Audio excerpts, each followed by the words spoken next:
સ્વાગત છે વિદ્યાર્થી મિત્રો. ફિઝિક્સમાં ક્લાસ 11માં ચેપ્ટર નંબર 2 એમાં આજે આપણે જોઈશું પાર્ટ નંબર 7. તો અત્યાર સુધી આપણે લંબાઈનું માપન કરી લીધું જેમાં નાની લંબાઈથી લઈ આપણે મોટી લંબાઈ સુધી ગ્રહો વચ્ચેના અંતર પણ આપણે માપી લીધા. પછી આપણે દ્રવ્યમાનની વાત કરી લીધી. દ્રવ્યમાનમાં પણ આપણે નાનું દળ માપવું હોય અને મોટું દળ માપવું હોય, કઈ રીતે માપવું, એના એકમ શું હોય, એ બધું આપણે જોઈ લીધું. હવે લંબાઈ જોઈ લીધું, દ્રવ્યમાન જોઈ લીધું. હવે સમય તરફ થોડુંક આપણે જઈએ, કારણ કે આ ત્રણ મૂળભૂત રાશિ છે એ ખૂબ જ મહત્વની છે: લંબાઈ, દ્રવ્યમાન અને સમય.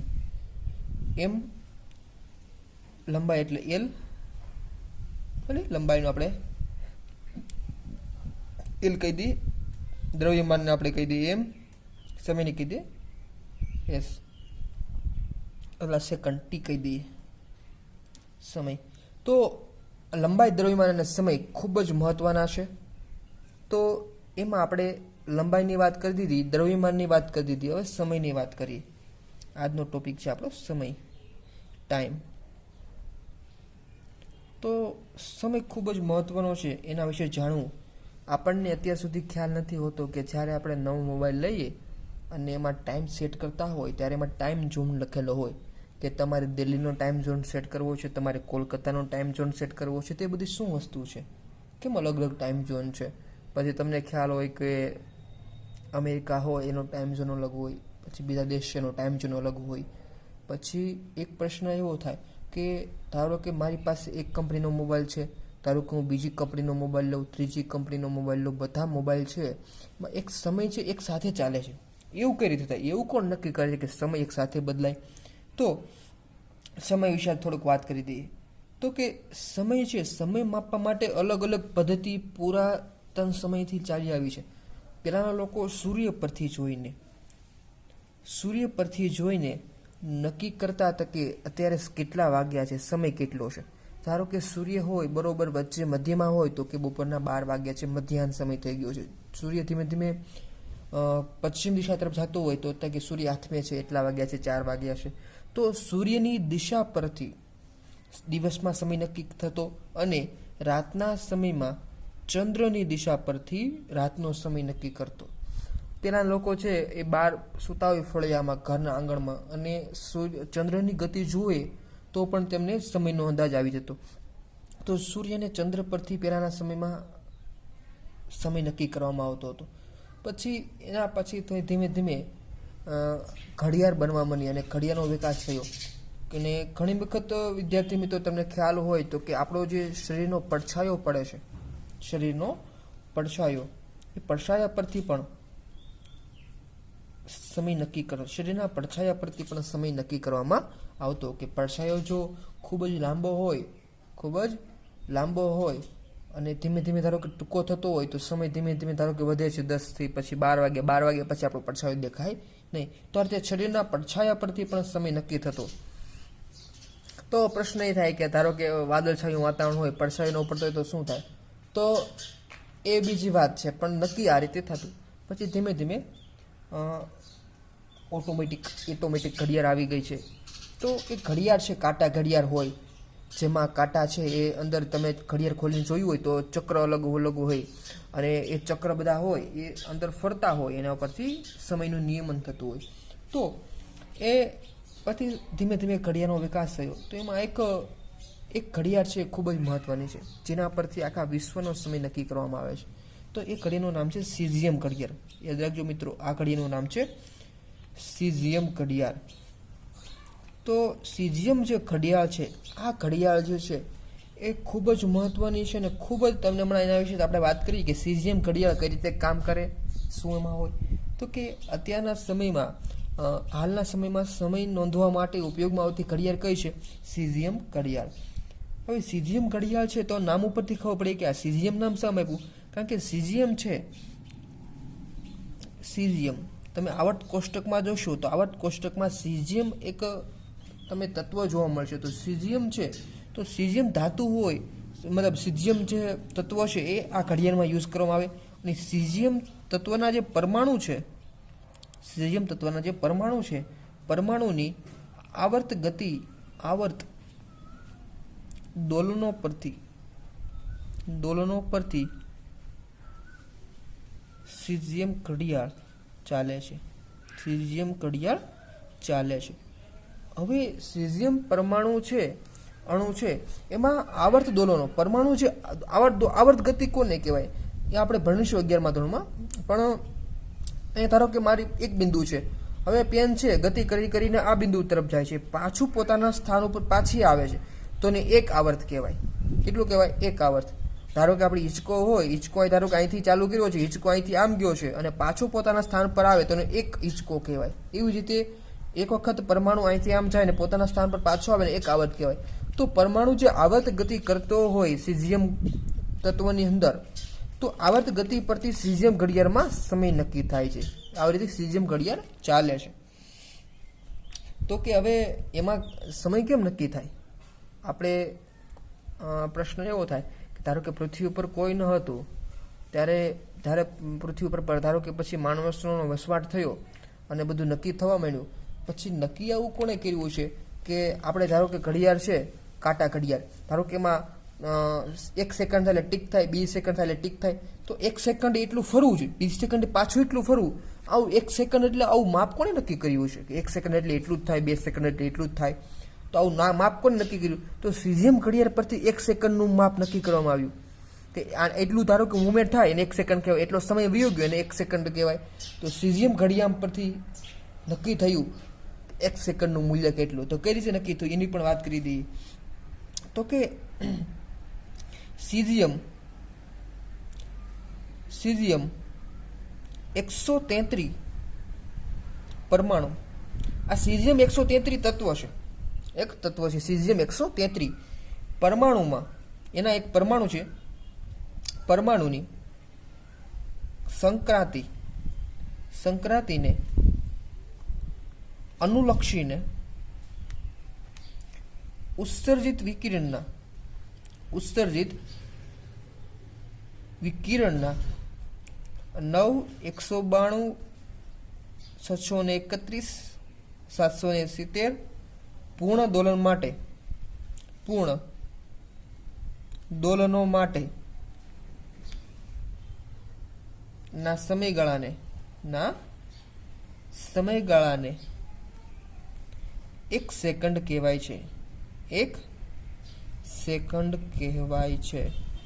સીઝિયમ પરમાણુ છે, સીઝિયમ 133 પરમાણુ, એ તત્વો છે પરમાણુ, એની સંક્રાંતિને અનુલક્ષીને, સંક્રાંતિ કોને કહેવાય? ધારો કે આ બે અવસ્થા છે, ઇલેક્ટ્રોન ધારો કે અહીંયા છે મારો, રેડી, પરમાણુમાં ઇલેક્ટ્રોન અહીંયા છે. ધારો કે ઉર્જા મેળવી અને ઉપરના લેવલ ઉપર જાય છે, ઉર્જા મેળવી ક્યાં જાય છે? ઉર્જા મેળવી ઉપરના સ્તર ઉપર જાય છે.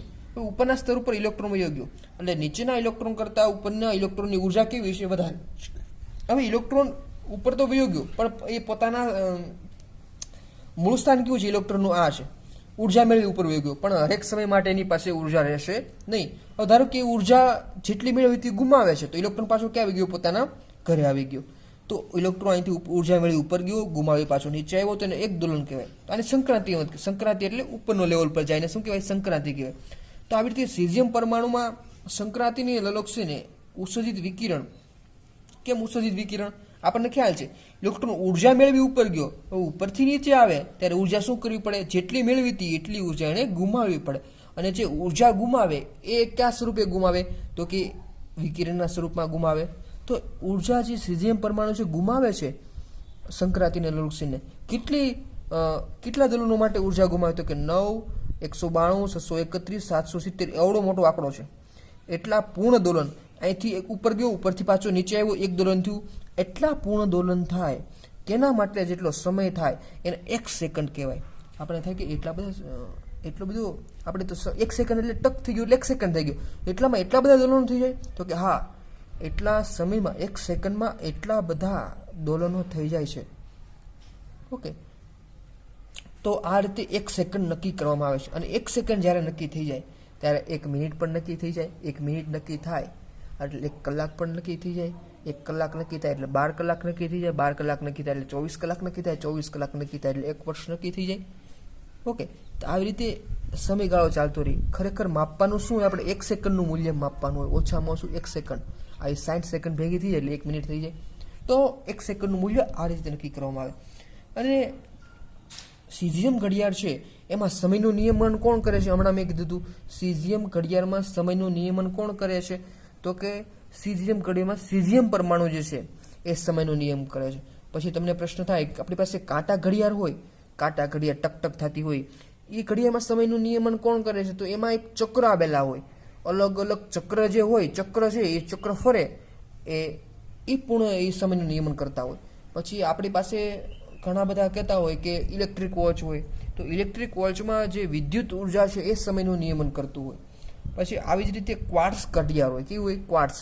તો ક્વાર્ટસ ઘડિયાળમાં શું હોય? તો કે ક્વાર્ટસ ઘડિયાળમાં ક્વાર્ટસ ક્રિસ્ટલ હોય, એ સમયનું નિયમન કરતા હોય. તો અલગ અલગ સમયનું નિયમન કરતા હોય. હવે જે સીઝિયમ ઘડિયાળ છે એ ક્યાં આવેલી છે? તો કે સીઝિયમ ઘડિયાળ છે એ વિશ્વમાં દરેક જગ્યાએ, દરેક દેશમાં જે લેબોરેટરી હોય એમાં આવેલી છે. કારણ કે સીઝિયમ ઘડિયાળ ઉપરથી સમય નક્કી થાય. આપણે સીઝિયમ ઘડિયાળ ક્યાં આવેલી છે? તો કે આપણે ભારતમાં સીઝિયમ ઘડિયાળ ક્યાં આવેલી છે? દિલ્હીમાં આવેલી છે. ભારતમાં સીઝિયમ ઘડિયાળ ક્યાં આવેલી છે? તો કે દિલ્હીમાં આવેલી છે. દિલ્હીમાં કઈ જગ્યાએ આવેલી છે? તો દિલ્હીમાં આવેલું છે એનપીએલ લેબોરેટરીમાં. એનપીએલ લેબોરેટરી એટલે નેશનલ ફિઝિક્સ લેબોરેટરી, રાષ્ટ્રીય ફિઝિક્સ એટલે ભૌતિક વિજ્ઞાન, રાષ્ટ્રીય ભૌતિક વિજ્ઞાન પ્રયોગશાળા. તો દિલ્હીમાં જે રાષ્ટ્રીય વિજ્ઞાન ભૌતિક વિજ્ઞાન પ્રયોગશાળા છે એમાં સીઝિયમ ઘડિયાળ આવેલી છે, જેના મદદથી આપણા દેશનો સમય નક્કી કરવામાં આવે છે. ઘણી વખત આપણે મોબાઈલ ચાલુ કરતા હોય તો આવે છે ને કે દિલ્હીનો ટાઈમ સેટ કરવાનો, ટાઈમ ઝોન દિલ્હીનો, કોલકાતાનો. તો આપણે હર વખતે ટાઈમ ઝોન કેનો સેટ કરીએ છીએ? દિલ્હીનો ટાઈમ ઝોન સેટ કરીએ છીએ. એટલે આપણા મોબાઈલનો સમય છે અથવા ઇલેક્ટ્રોનિક વોચ છે, બધાનો સમય ક્યાંથી નક્કી થાય? તો અને આપણે જે કાંટાવાળી ઘડિયાળ બનાવી એમાં 1 સેકન્ડમાં એટલું જ ફરવું, 1 સેકન્ડમાં પાછું એટલું જ ફરવું, એ બધું કોણ નક્કી કરે? તો કે દિલ્હીમાં જે રાષ્ટ્રીય ભૌતિક વિજ્ઞાન પ્રયોગશાળામાં જે સીઝિયમ ઘડિયાળ આવેલી છે, સીઝિયમ ઘડિયાળ ઉપરથી આખા દેશનો સમય નક્કી કરવામાં આવે છે. ઓકે, અને તમને એમ થતી કે આ સીઝિયમ ઘડિયાળ છે ઘણી વખત હાલો બંધ પડી ગઈ, ઘણી વખત એમાં સમય પાછળ રહી ગયો, તો આખા દેશનો સમય ખોરવાઈ જાય? તો કે એવું થતું નથી. એટલા માટે સીઝિયમ ઘડિયાળનો ઉપયોગ થાય છે. વધુમાં વધુ આપણે વિચારીએ તો કે 1 વર્ષની વાત કરીએ આપણે, તો કે 1 વર્ષમાં લગભગ 3 માઇક્રોસેકન્ડથી વધારે આગળ કે પાછળ થતી નથી. આગળ કે પાછળ થતી નથી. આ ઘડિયાળ છે 3 માઇક્રોસેકન્ડ વર્ષમાં. વધુ એક જ વર્ષમાં આપણે માપન કાઢીએ કે 1 વર્ષમાં કેટલો ફરક પડે સમયમાં લગભગ, તો કે 3 માઇક્રોસેકન્ડ. 3 માઇક્રોસેકન્ડ એટલે 3 × 10⁻³ સેકન્ડ. એ પણ પોઈન્ટમાં છે. એટલો જ લગભગ ફરક પડવો હોય તો પડે, બાકી એમાં સમયમાં બીજો કાંઈ ફરક પડે નહીં. તો યાદ રાખજો મિત્રો, સમય જે આપણે નોંધીએ છીએ ઘરે, મોબાઈલમાં, આપણે ઇલેક્ટ્રોનિક વોચમાં, કાંટા ઘડિયાળમાં, બધાનો સમય ક્યાંથી નક્કી કરવામાં આવે છે? તો કે દિલ્હીમાં રાષ્ટ્રીય ભૌતિક વિજ્ઞાન પ્રયોગશાળા છે એમાં જે સીઝિયમ ઘડિયાળ છે, તો સીઝિયમ ઘડિયાળમાં આપણે સમય નક્કી કરવામાં આવે છે. અને સીઝિયમ ઘડિયાળ કોના દ્વારા ચાલે? તો કે સીઝિયમ પરમાણુ દ્વારા એમાં સમય નક્કી કરવામાં આવે છે. ઓકે, તો આ આપણે સમયની વાત કરી દીધી. સમયમાં આપણે એટલું જ જાણવાનું છે. ઓકે, સમયમાં તો આપણે નાનો મોટો એકમ તો આપણને ખ્યાલ હોય, કલાક હોય, પછી 24 કલાક હોય, તો આ બધા નાના મોટા એકમો છે. તો સમયનું માપન તો આપણે જોઈ લીધું છે. તો હવે આપણે આગળ તરફ જઈએ, માપન તરફ જઈએ. હવે આપણે માપન કરીએ અલગ અલગ સાધનોનું, તો માપન તરફ જઈએ તો આપણને હજી એક આમાં પ્રશ્ન થઈ જાય કે માપન કરતા હોય તો એ ઘણી વખત આપણને અલગ અલગ મૂલ્યો મળતા હોય. તો એના વિશે વાત કરીએ. માપનમાં આપણને કરતા હોય ત્યારે 2 શબ્દો આવે આપણી પાસે. એક તો આવે ચોકસાઈ, ચોકસાઈ કેટલી છે, અને સચોટતા. તો આપણે માપન કરતા હોય કોઈ પણ વસ્તુનું લેબોરેટરીમાં, તો આપણી પાસે 2 શબ્દ ધ્યાનમાં આવે. એક તો આવે ચોકસાઈ કેટલી છે માપનમાં, અને સચોટતા કેટલી છે. આ 2 શબ્દો વિશે શું તફાવત છે? આ 2 શબ્દો વચ્ચે આપણે તફાવત આજે જોઈએ. ચોકસાઈ કોને કહેવાય અને સચોટતા કોને કહેવાય? અને બીજું પણ એક વ્યાખ્યા જોઈ લઈએ, ત્રુટિ. એટલે એરર. ઘણી વખત આપણે કરતા હોય, માપન કરતા હોય કોઈ પણ વસ્તુનું, એમાં ત્રુટિ પણ આવે. ત્રુટિ એટલે ખામી પણ આવે. એ આપણે એની પણ વાત કરીએ તો ત્રુટિની વાત પહેલાં કરી દઈએ. ત્રુટિ એટલે બીજું કાંઈ નહીં, ત્રુટિ એટલે ખામી પણ કહેવાય. તો કે આપણે એની આમ વ્યાખ્યા આપીએ કે ભૌતિક રાશિનું માપન કરતા હોય કોઈ પણ ભૌતિક રાશિના માપનમાં લીધેલ સાધનથી માપેલા માપનમાં કેટલીક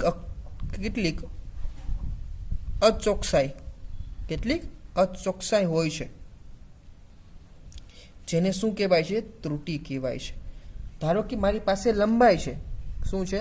લંબાઈ છે. ધારો કે મારી પાસે આ પેન છે. પેનની મારે લંબાઈ માપવી છે.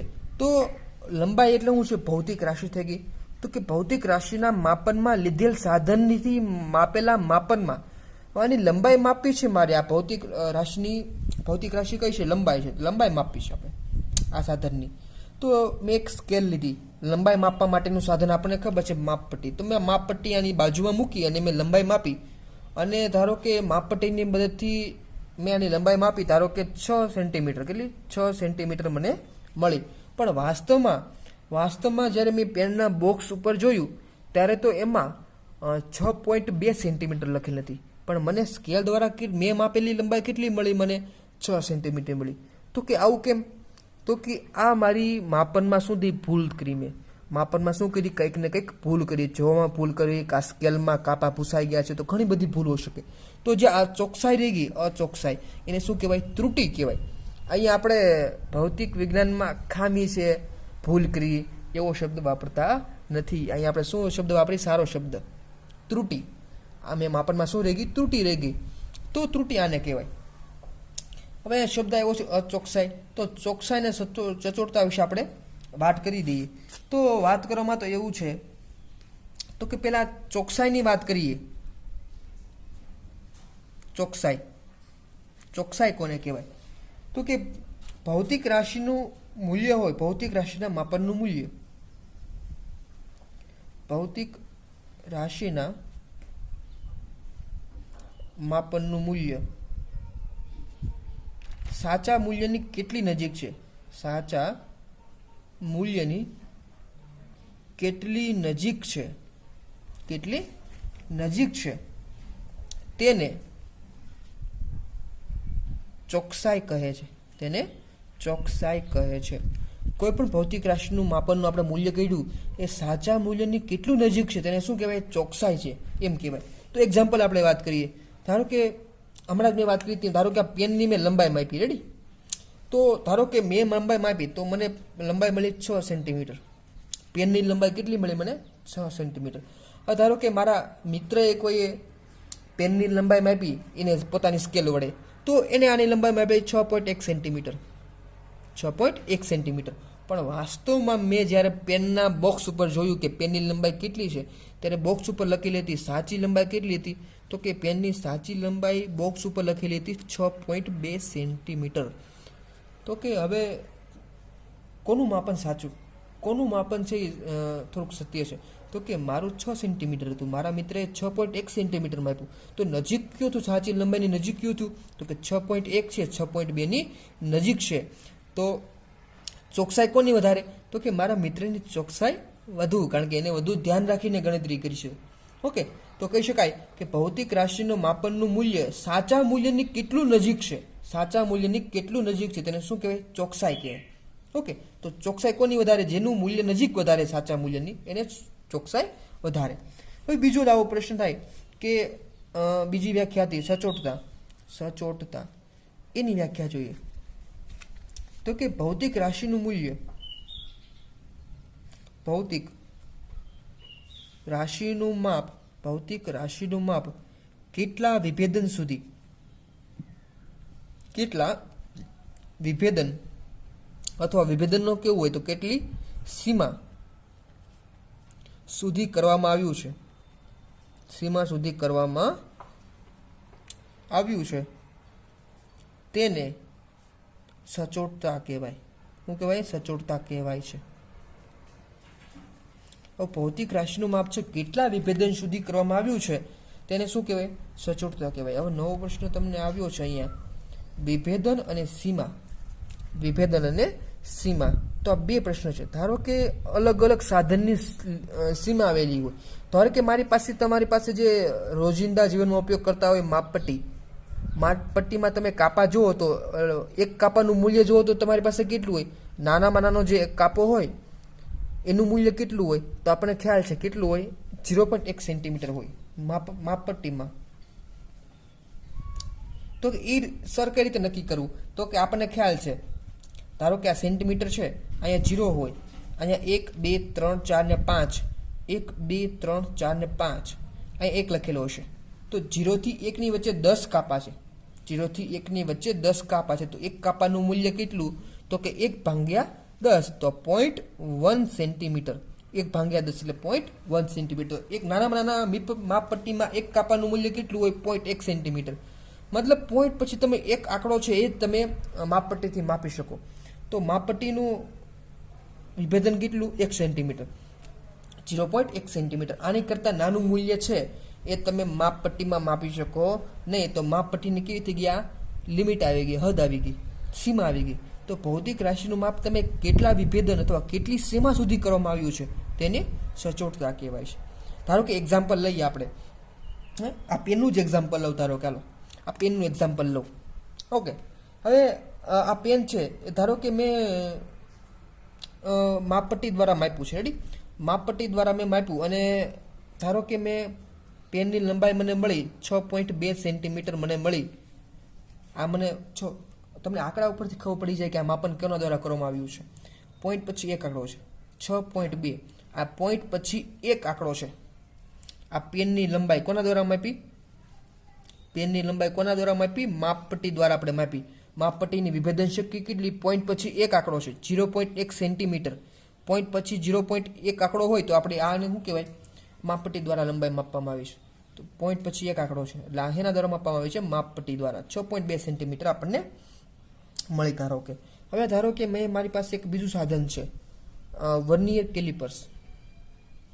વર્નિયર કેલિપર્સ આ સાધન મિત્રો આ પણ લંબાઈ માપવા માટે સાધન વપરાય. જ્યારે સૂક્ષ્મ લંબાઈ હોય ત્યારે વર્નિયર કેલિપર્સ વપરાય. તો માપપટ્ટીની વિભેદન શક્તિ કેટલી? 0.1 સેન્ટીમીટર. આની કરતાં ઓછું માપી શકાય નહીં. એવી રીતે વર્નિયર કેલિપર્સ નામનું સાધન હોય એમની લિમિટ કેટલી? તો કે વર્નિયર કેલિપર્સ નામનું સાધન છે એમાં 0.01 સેન્ટીમીટર. 0.01 સેન્ટીમીટર સુધી તમે એમાં માપી શકો. હવે આના દ્વારા મેં જ્યારે પેનની લંબાઈ માપી ત્યારે મને મળી 6.